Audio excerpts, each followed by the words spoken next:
Order number 6, in the name of the Minister of Finance. No? What? Oh, order number 6. To move that the House resolve itself into Standing Finance Committee to consider the grant of sums of money for the service of this island.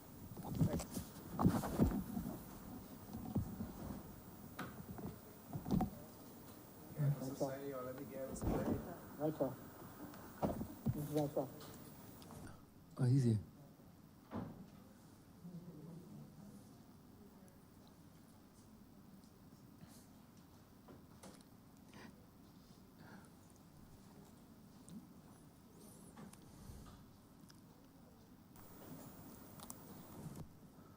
Honorable member for Christchurch East Central. Huh?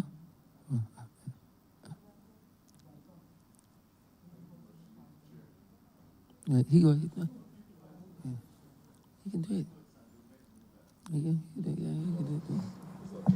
Mr. Speaker, I beg to move that you do not leave the chair and that the House resolve itself into Standing Finance Committee. The chair and the House resolve itself into Standing Finance Committee. All those honorable members in favor, please say aye. Those against, please say no. We think the ayes have it.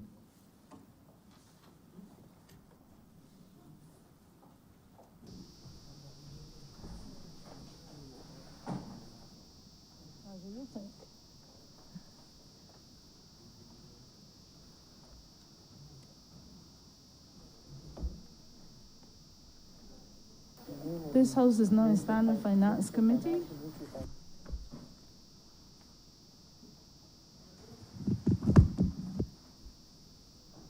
In the name of the Minister in the Ministry of Finance, to move the passing of a resolution to grant the sum of $139,971,839 from the Consolidated Fund and to place it at the disposal of the government to supplement the estimates 2020 to 2021 as shown in the Supplementary Estimates number 6, 2020 to 2021, which form the schedule to the resolution.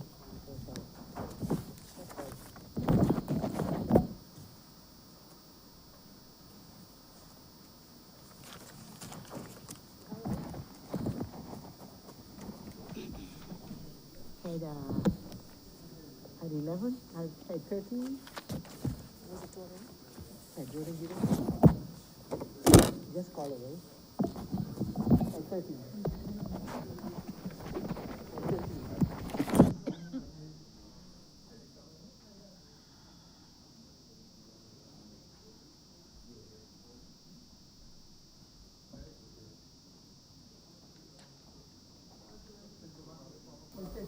Head 13, Prime Minister's Office, in the sum of $5 million.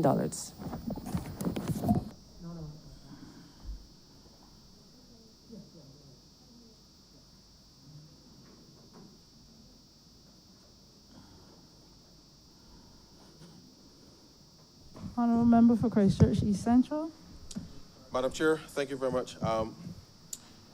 You would recall that as a result of the throne speech, the government had articulated a number of initiatives that would be required to respond to the COVID environment.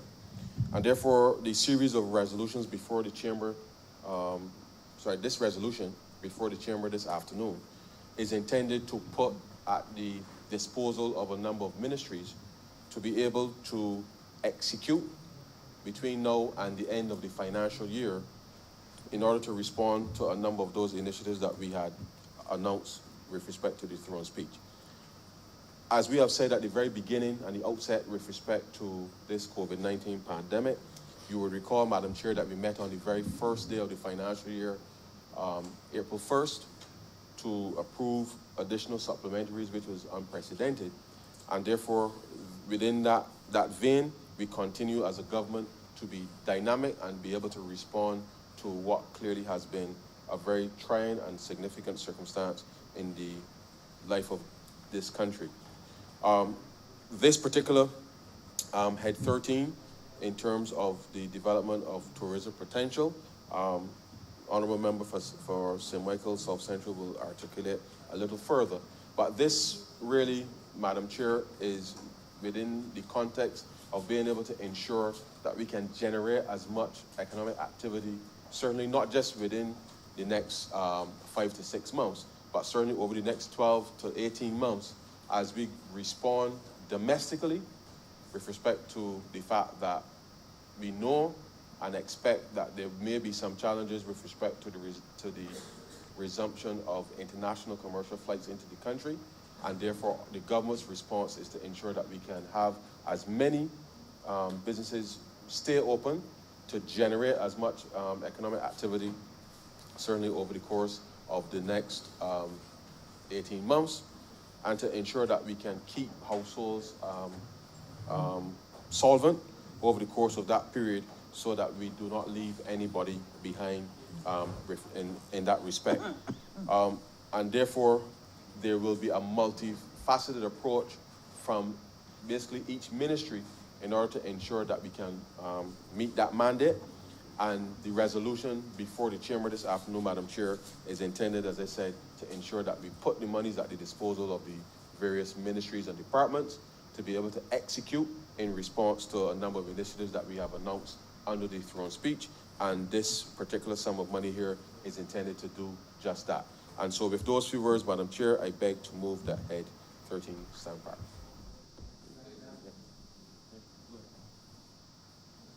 Honourable Member for St. Michael South Central. Thank you, Madam Chair. I want to give a bit more detail, as the Honourable Member for Christchurch East Central has indicated.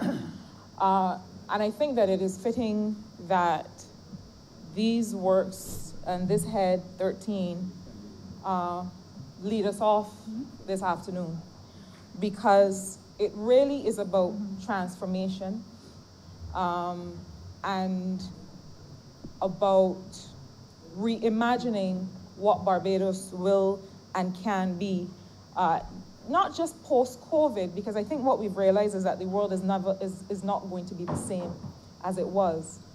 But the Barbados Tourism and Investment Inc. really is at the heart, in the Ministry of Investment, is at the heart of reinvigorating Bridgetown and its environs, really reinvigorating the entire tourism product, but understanding that Barbadians and the Barbadian imagination is perhaps not going to be transformed or would benefit most from a transformation of the capital. Some time ago, we developed a Carlisle Bay and its environs tourism investment portfolio. And what that did is to really start to imagine what Bridgetown and the greater Bridgetown area could not just look like, but how it could engage and involve all people to make sure that Bridgetown could be a place that we can feel invested in, that Barbadians can once again feel like Bridgetown looks like and represents who we are, and that we have a stake in its success, and it's a place that we can live and work and play and invest and thrive.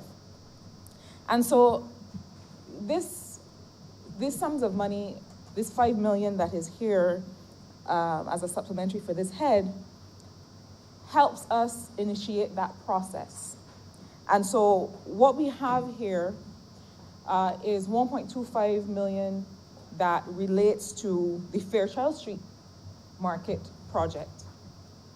And that project, Madam Chair, is really symbolic of the fact that the whole thrust of this government in a COVID environment is to demonstrate through our policies faith in the Barbadian worker, faith in the Barbadian entrepreneur, faith in the fact that when we talk about a Barbadian private sector, it has to look a certain way.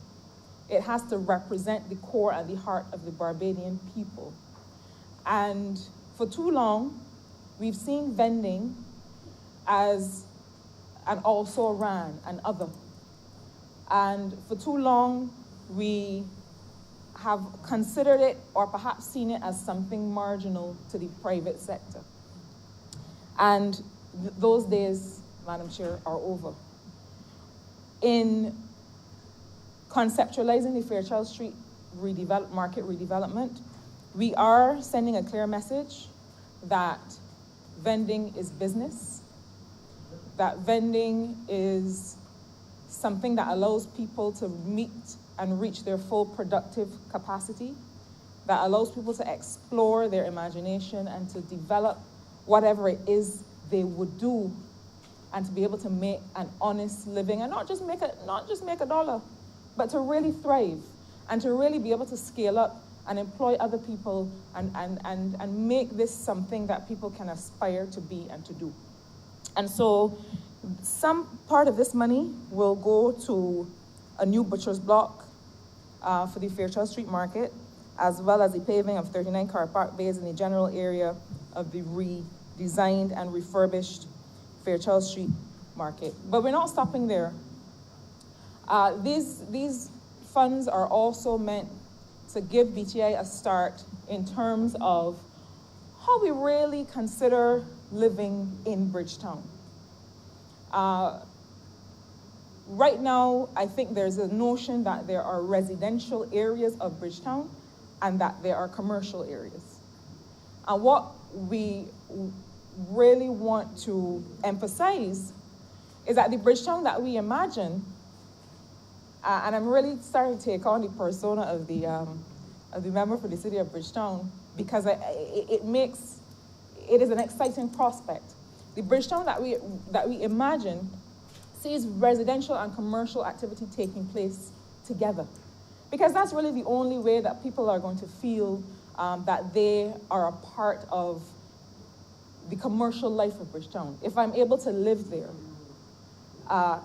if I'm able to work there, if I'm able to live my full life in this place, then that is when Bridgetown starts again to be the real heart and the capital of the country. And it is important that we put all of our effort and our energy into making that happen. And so we don't want to just consider that people live in certain areas, but that all of Barbados can feel that Bridgetown is somewhere that I can live.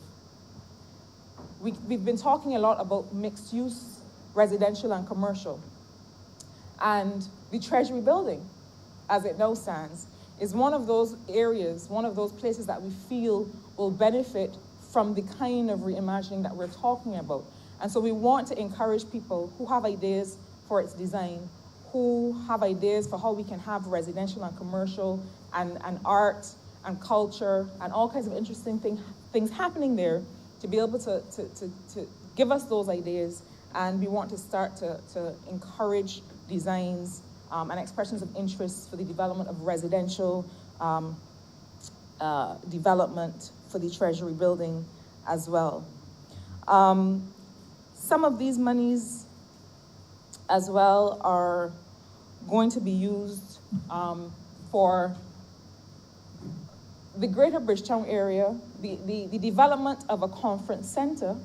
I'm sure those of us who are involved in the tourism sector would understand the importance of the meetings and conferences market and how Barbados as a destination is extremely attractive for those kinds of events. And so what we said as part of our tourism redevelopment project is that where the government headquarters are now located, it's really prime real estate. Where government headquarters is now located, in Bay Street, if we can have in that location the kind of conference center that would mean that people come, they do their business. When they leave, they walk out onto a newly redeveloped boardwalk area where there are restaurants and people having shows and making food and selling items. That is the kind of rejuvenation that we have in mind. And so we need to start the process of making that happen and getting those on board who can do that. But I want to make a very important point about all of this redevelopment. And it is that it cannot, and under this Barbados Labour Party administration, it will not be a matter of people who have traditionally been the ones delivering goods and services in this area being the only ones who are benefiting.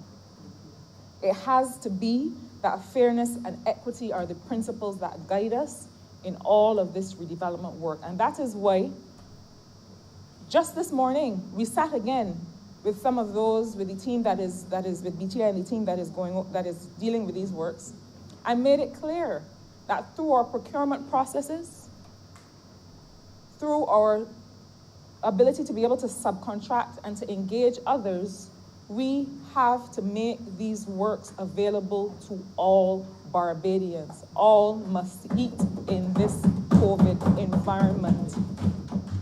And so this is also a part of our COVID relief program, because this is the way that we do the work that government needs to do to make opportunities available to all people. And so it is important, Madam Chair, that these resources be allocated to this activity, because this is an opportunity for people to be able to work, for people to be able to use their skills for the redevelopment of the capital of their country. The final thing that I will say on this matter, Madam Chair, is that a lot of the work of BTI, one of the big projects in which it is engaged now is the Golden Square project. And it is so important, not just for people to be able to work and eat and provide for their families, but for people to have ever present in their consciousness, in our consciousness, who we are. And the fact that we are here with the freedoms that we enjoy because of what happened at Golden Square, because of the people who made sure that emancipation was not just a day or an event, but that true emancipation meant that workers could have the rights that would mean that they were not tenants in their own country.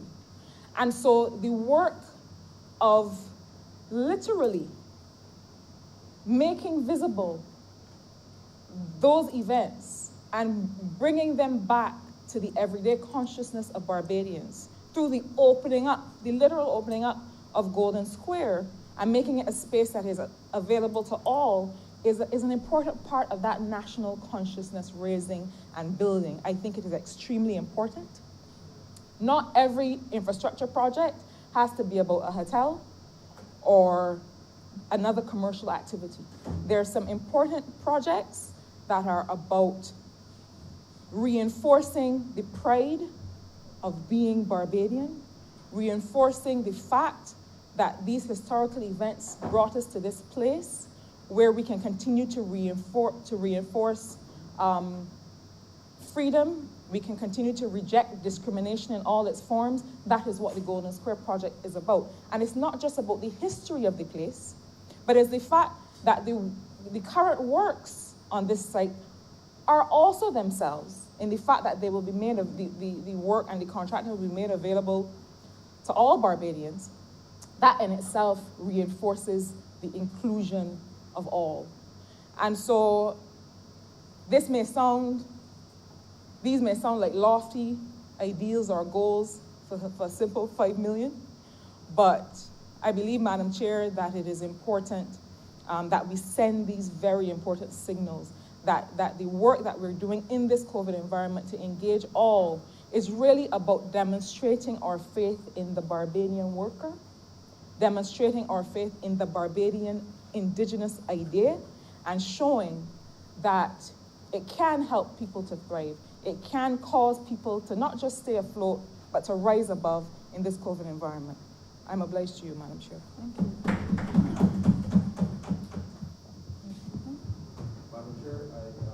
One moment. Honorable Leader of the Opposition. Thank you, Madam Chair. We appreciate the enthusiasm and eagerness of the honorable member for Christchurch East Central, but I think the opposition still does have a voice. Now, we're told this $5 million is about principally development of tourism potential around Bridgetown. And I have not heard a very persuasive case put to that effect. We've heard 1-point-something million, I can't remember if it's 2 or 1.5 million, will go towards the Fairchild Street Market project, which has been in abeyance for a while. Therefore, we are rebuilding what we knocked down in the first place, even though I would imagine the attempt is to modernize it such that vending activity there takes place in a more commodious context. I don't know that significantly necessarily that plays to the development of tourism potential in Bridgetown, but maybe it does. All I'm saying is 1.2 or 1.5 million out of the 5 million has to do with the Bridgetown Fairchild Street Market project, which really ought to have been executed quite some time ago. But we're attempting to build back a market. We want to give central prominence and a level of greater sophistication to the business of vending in Barbados. That is to be applauded, and if that's the case, just say that and not try to wrap it in all kind of tourism trappings. Now, Bridgetown is designated a World Heritage Site. And I think both the last administration and this current administration have failed to do anything significantly towards ensuring that Barbadians see it as such and that visitors to Barbados know it as such. I don't know that any of the monies being here allocated, $5 million, even intended to address that particular situation. But our capital city, which is supposed to be a World Heritage designated site, is showing significant signs of degradation. North, south, and east, and west, and in the center of it. And I'm sure the honorable member for the city would join me in putting that case. And it is not, I'm sure, as a result of any delinquency in representation on his part. But I don't think enough attention is being paid to the matter of promoting Bridgetown City as a World Heritage Site. Bridgetown itself and the wider environs of Bridgetown. None of this money seems to be going towards that effort again. Now, I've been hearing for some time from the lips of this administration that we need to have more housing in the city such that we have residential and commercial activity going on together. I suppose that is the thing which is most desirable. In many cities, we find that there is the commercial and there is the residential. And it is being mooted that this ought to be the case in Bridgetown. Don't know how much of this money, if any of it, it was mentioned during the presentation, but I don't know how much money, if any of it, is going towards that project. Now, the Treasury building has been cited as potentially a place for residential occupancy in Bridgetown. I am not schooled in these matters, neither from an engineering perspective, safety and security perspective, I should say, or any other perspective, I suppose. But it doesn't seem to me as though the Treasury building site would be the best place in Bridgetown to locate a residential occupancy community. In a sense, that building constitutes an island with traffic all around it. And if you're bringing housing to Bridgetown, perhaps other sites might be considered. I have heard that it is to be the site of a particular kind of occupancy. And my worry would have been that if you are locating people in Bridgetown for dwelling, you put children in a place like that, then you are incurring all kinds of potential hazards. You are inviting all kinds of potential hazards if children are to enter and exit a residential facility such as located in the now unused Treasury building. If it is for a special brand of occupancy, whatever that is, whether it be bachelor pads or any other type of pad, I hope it's not intended to be a same-sex pad. Yeah, I heard the suck of the teeth, but I repeat it. You have 2 rows of teeth, suck the other one. I hope it's not intended to be a building that accommodates same-sex pads, because I think that is an issue that Barbadians still have to be heard on. And I am not suggesting that that is the intended use. I have simply said, in my view, that building does not constitute an appropriate place for housing families in an urban context, especially if there are children involved. But I've also heard it said by those who believe that we could put residential dwellings there, that it would occupy specialized or specific groups, family types. In today's terms, I therefore find it my duty to express concern that there be any consideration given to turn it into a pad or a group of pads for same-sex couples.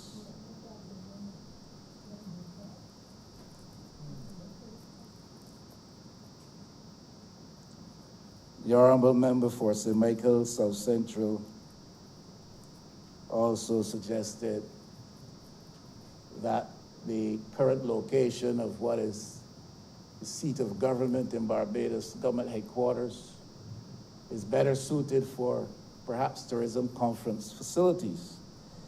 That is a matter of opinion. I know that there are some aspects of history and legacy that countries do not easily let go of because they bring with them or hold with them potential earnings value because of the legacy associated with them and because of the history associated with them.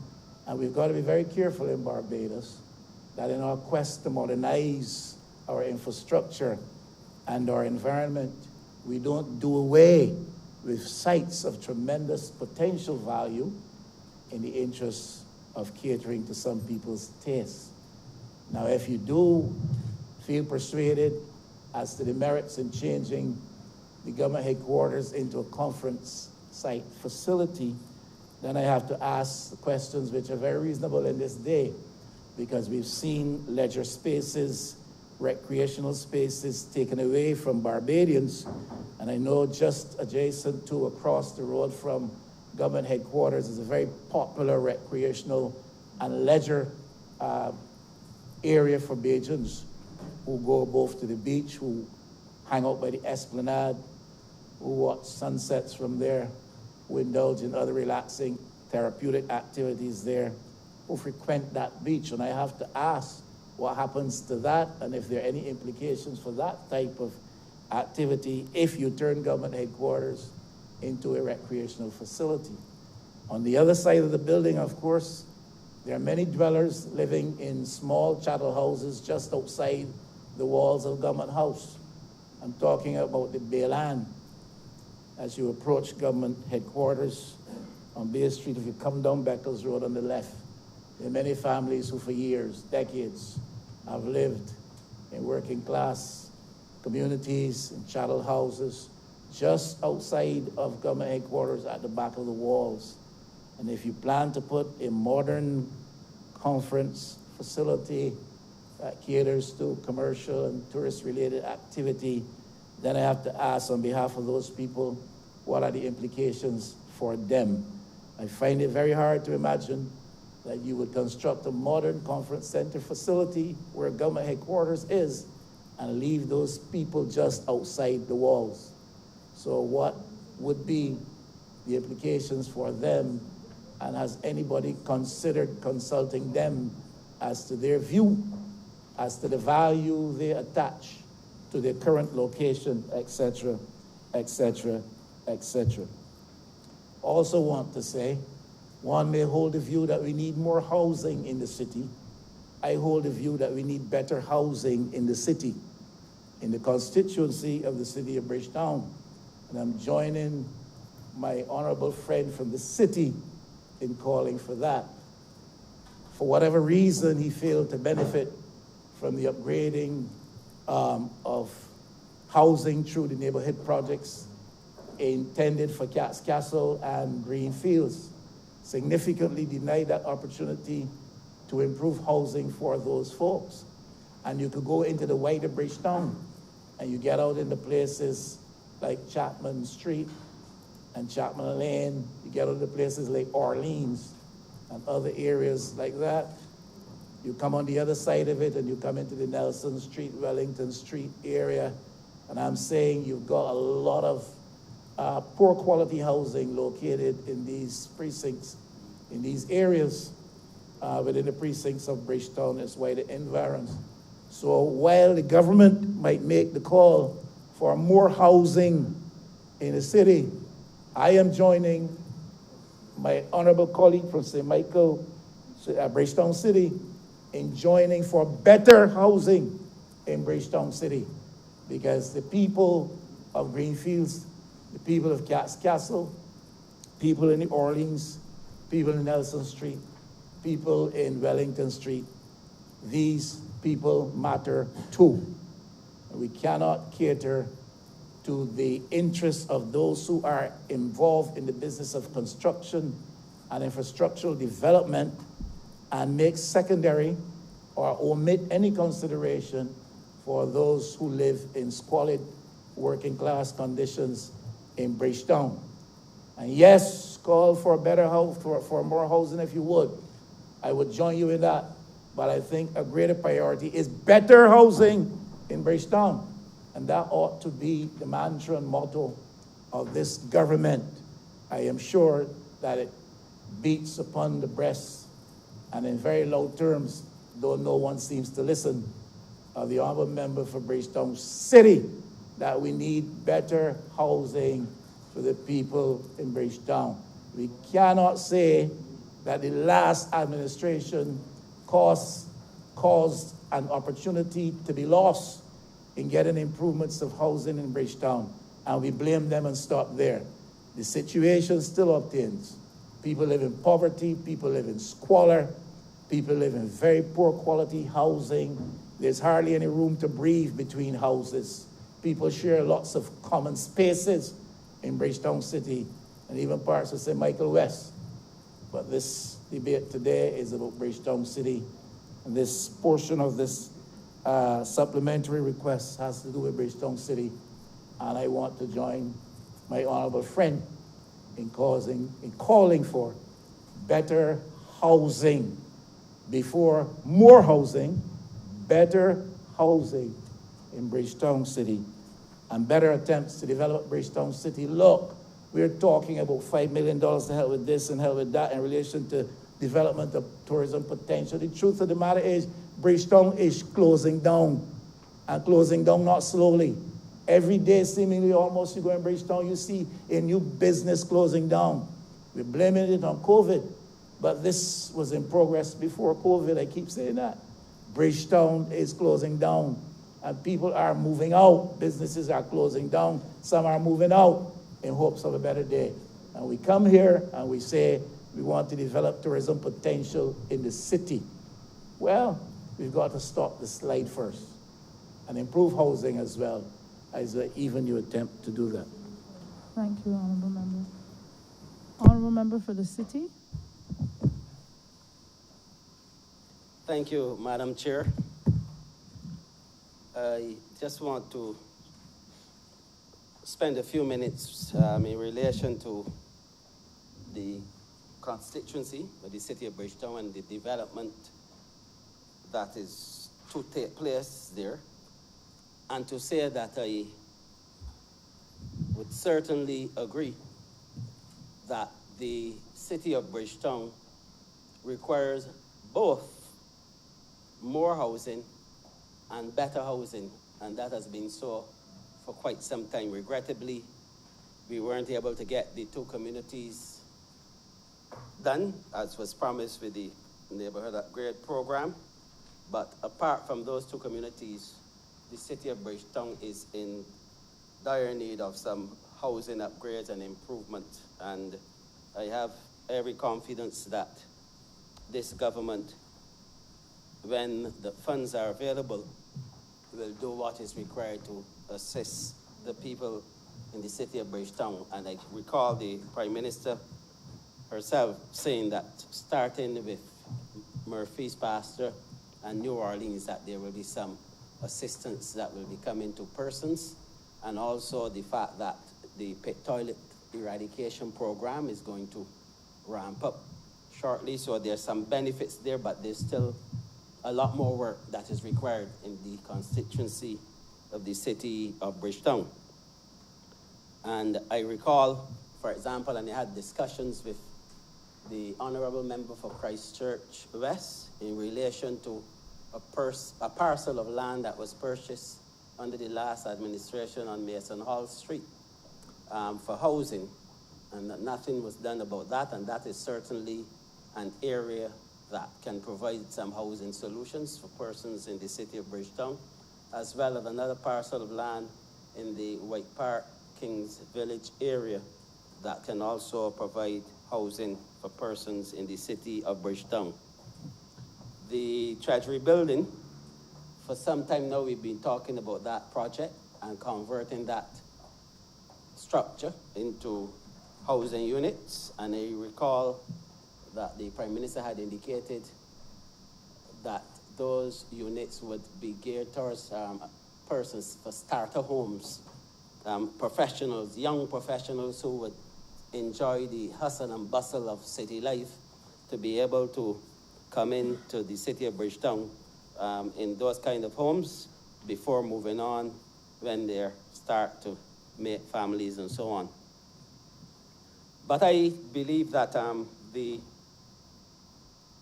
commencement of the Hyatt Hotel, for me personally, would be a strong signal that we are really making the move towards the rejuvenation of the city of Bridgetown, because that facility will provide not only jobs, it will improve the environs of the facility and also bring some life, some commercial activity into the city. And I certainly would be looking forward to that. The construction of a facility where government headquarters is, an institution, whatever is supposed to be going there, I'm hearing a conference center, and the movement of the geriatric hospital, because we are looking to construct a new geriatric hospital somewhere in the Waterford Plantation area. And I am looking forward to that for a number of reasons, because we have to move in a different direction in relation to the care of the elderly in this country, given the situation that we have with an aging population and the need to look to redefine, in my view, how we provide geriatric care services and health care services in Barbados. And that is one thing that for me is exciting.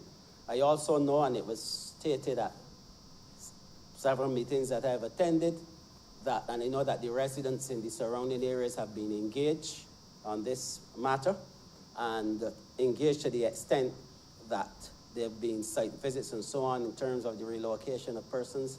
And I believe that included in the estimates of, in these supplementary estimates would be some funds to be able to kickstart that process. But the point that was mentioned by the last speaker, the Honorable Leader of the Opposition, in relation to Heritage Bridgetown, is one that I take on board.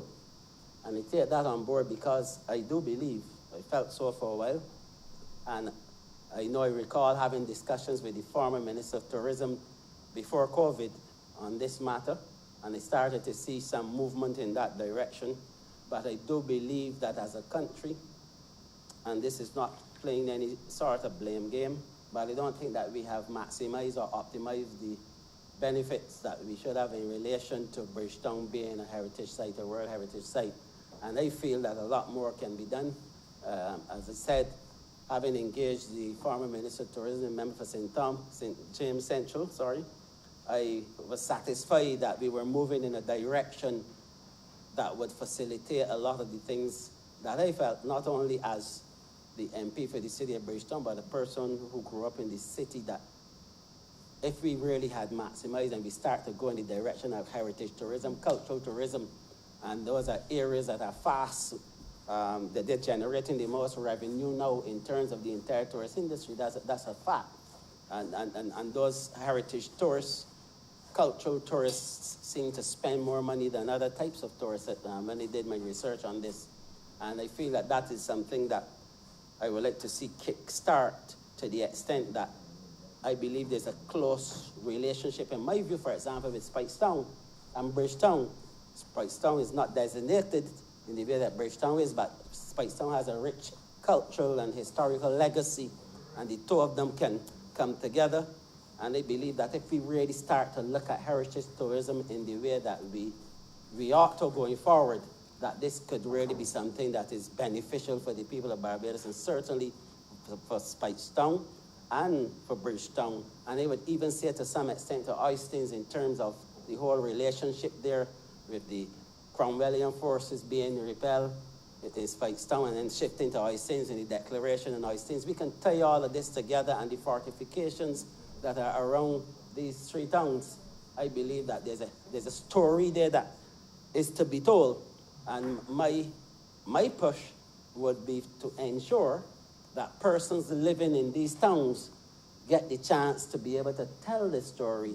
And we have enough young people, intelligent people, who can be trained to do what is required. And I would really like to see us pick this up to the extent that it not only becomes a revenue earner, but a sense of pride for the people who live in these three towns, and certainly in the city of Bridgetown, that I have the honor and pleasure to represent. But generally speaking, the whole situation in Bridgetown and the revival, the rejuvenation of Bridgetown, this is something that has been on my mind for a number of years. And I recall several months ago, I was given a pictorial view of what the new Bridgetown would look like. And I was excited, really excited. If those plans really come through, Bridgetown is going to be a city out of this world. Something that every Barbadian will really be very, very proud of. And I am looking forward to that and to see the start of those activities. Remember, too, that there's also some plans to develop in the area of Carlisle Car Park and some other facilities around Bridgetown. We've not completed the project that goes from the Pierhead, or the Carinas, right up to the Globe. We had done most of that well in previous Barbados Party government, and we are now looking to complete that so that there could be boating and kayaking along that area. And I really do think that the plans of Bridgetown are really, really exciting. But what I will say is that we need to start some action. We need to let people see that it is going to become a reality, because these things have been going on for quite some time. But I look forward to the day when they are fully realized. And so I am really happy that included in the supplementary really are funds to help us to be able to redesign and redevelop, reconstruct, reimagine Bridgetown. And with those few words, Madam Chair, I am obliged. Thank you. Honourable Member for St. James Central. Madam Chair. Very briefly, I think that some very important observations have been made in this debate, and I want just to make a very small contribution. The fact is that the honourable member who just took his seat hit the nail on the head. The matter of heritage Bridgetown is very closely linked to the point that is raised, and properly so, by the Leader of the Opposition. And I think it is important that we have a clear understanding of the developmental trajectory that has to be followed in order to get us to where we need to be. There is a $20 million funded project in heritage tourism, which has been concluded in terms of negotiations, the necessary supporting work in terms of professional staffing and so on for the execution of the project, the establishment of the project office. All those things are in place. Along came COVID-19 and almost dropped an anchor on the actual execution work. Now, I use a phrase that I heard a couple of days ago in the first trimester of the period that I am out of the ministry, and obviously the new minister is in the first trimester of the period that she is minister.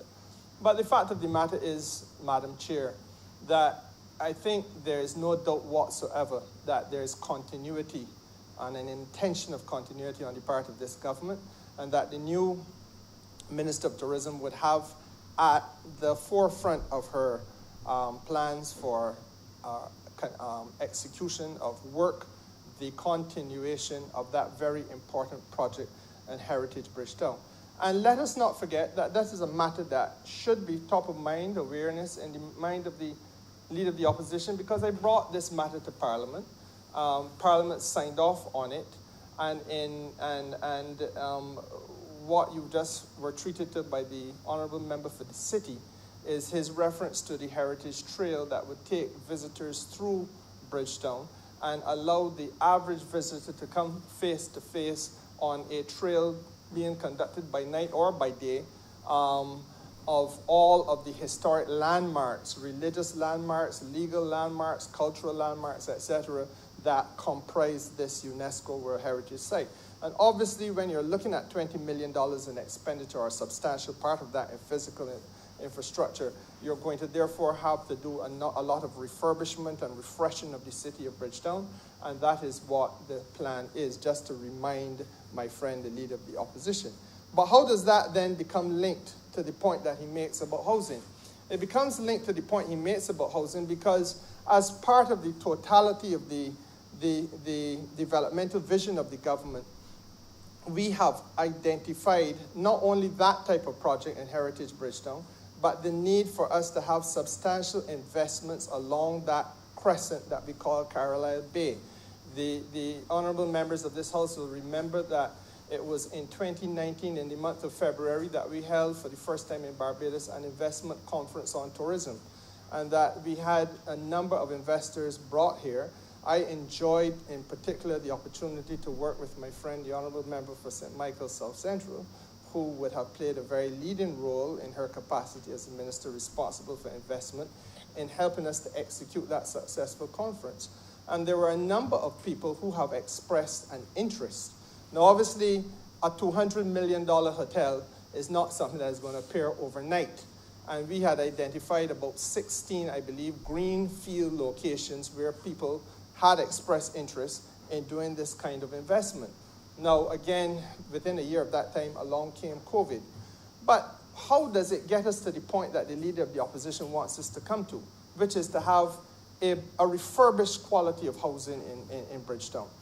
We get there by way of the planning gains that this Prime Minister and this government so astutely introduced into the new Town Planning Act, which passed this Parliament, and again, I believe was piloted by the Honourable Member for St. Michael's South Central.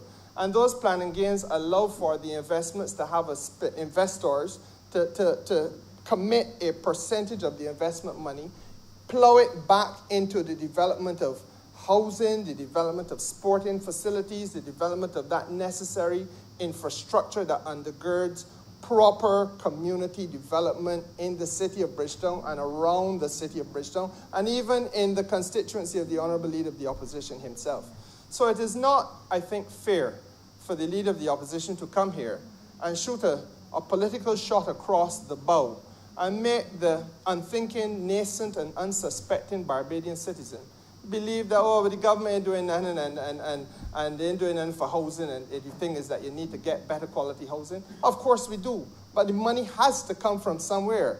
And even the Leader of the Opposition would agree that it really is a stroke of ingenuity to make sure that an investor who's saying, I want to spend $200 million on a hotel in Barbados, commits a percentage of that, 20 million perhaps, towards the development of the sporting infrastructure in the city of Bridgetown, the cultural facilities for the people of Bridgetown, the road works and road rehabilitation. Otherwise, we would have to find that money out of the taxpayer's pocket. And therefore, sir, I wanted just to remind the member for St. Michael, Leader of the Opposition, St. Michael West of this. I am sure that he did not need to be reminded, sir. I am sure that this is obviously part of the mischievousness that takes place in what is called the silly season, when you have an election campaign in the air and all sorts of things that need not be said are said. But the reality is, Madam Chair, that is the trajectory of this government, and I just wanted the record to reflect that as we go forward. I'm obliged to you. Thank you. Honourable Member for Christchurch East Central. Madam Chair, I really want to thank honourable members for their contributions. I would just conclude this head by reinforcing the point that the regeneration of any capital city is a very complicated and complex matter. And we have to be very conscious that in an environment where we inherited a government where the public finances were in absolute disrepair, we've had to bring back a level of confidence once again into this country, and we had set about the work with respect to being able to achieve that. And the honourable member for St. James Central, along with the honourable member for St. Michael South Central, as just articulated, has started a process whereby the identification of how we will move through that regeneration process through the introduction of planning gains, working with the communities across urban Barbados, would see over the course of 7 to 10 years the regeneration of Bridgetown. Now, the honourable member would appreciate that, and he knew and he knows where we came from as a country. He knew exactly the plans that we were intending to execute as a government, and would recognize that as we stand here now, the mission is to ensure that many of those persons in those very urban communities across Barbados, that our primary mission now is first to keep them safe, which the honourable member for the city is working and doing a very good job at, but equally at this particular point in time to ensure that as many of them are working to be able to support their families at this time. And that is why the honourable member for St. Michael South Central was at pains to indicate that the manner in which we execute these projects across, not just in the context of Bridgetown, but certainly across the country, that we have to ensure that we bring along as many people, as many businesses, small, medium, and large, Madam Chair, in order to ensure that Barbados, over the course of the next 18 months, that everybody pretty much can live in this country. And with those few words, Madam Chair, I beg to move that Head 13 stand part. Question is that Head 13 stand part. All honourable members in favour, please say aye. All those against, please say nay. Methinks the ayes have it. Head 27, the Ministry of Tourism and International Transport, in the amount of $3,414,578. Honourable member for Christchurch East Central. Yes, thank you, Madam Chair. The sums being requested under Head 27 really reflect a couple of key important developments which should come as no surprise to the Chamber. With the onset, certainly, of COVID-19, a lot happened quite quickly in a very short space of time in terms of, one, the complete disruption with respect to air travel, and obviously as a consequence of that, the cessation of tourism and the related activities associated with that. Now, this chamber is well aware of the long-standing issues as it relates to the financing of the regional airline called LIAC, and at the moment is currently under administration as we speak. Now, in response to that, obviously Barbados has had to make some strategic decisions in terms of how do we ensure that once COVID is brought under control such that we can have travel returning to Barbados in a full way, that we needed to ensure that we have the capacity in order to be able to do that. And therefore, in part, Madam Chair, $600,000 and $600,002 is being requested with respect to the newly formed company Barbados Aircraft and Aviation Services Company Limited, in order to ensure that we can do the preliminary work that is required to further expand regional travel into Barbados and the Eastern Caribbean. And therefore, this particular supplementary is meant to support the work in that space. But more importantly, Madam Chair, you would recall that the caves of Barbados, which, of course, Harrison Cave, as persons would be more familiar with, has had a significant hit with respect to, obviously, its revenue over the course of the last 6 months because of the cessation of not just air travel, but certainly the cruise industry would have come to a complete halt as a result of COVID-19. And naturally, in respect of the fact that the revenue would have fallen off significantly to zero for the most part, the commitments under which this loan they're still due with respect to the Caribbean Development Bank. And therefore, we are making available as a government these sums available to the Caves of Barbados to be able to service its debt with the Caribbean Development Bank in order to ensure that, as you would appreciate, Madam Chair, having just restructured a government's, central government's debt, it is important that we ensure that we keep our good name with our multilateral partners who have been at the side of Barbados since we came to office to help us through the Barbados Economic Recovery and Transformation Program. And therefore, this is intended to cover the debt service payments for October 2020, as well as January of 2021, in order to ensure that the Caves of Barbados, that loan that it has with the Caribbean Development Bank for the redevelopment of the cave, Madam Chair, that loan will not go into default because of the inability of the cave to earn revenue at this time, and therefore the government, being the shareholder, is taking the responsibility for being able to cover those two debt service payments. But all in all, Madam Chair, the primary work of the Barbados Aircraft and Aviation Services is to ensure that we can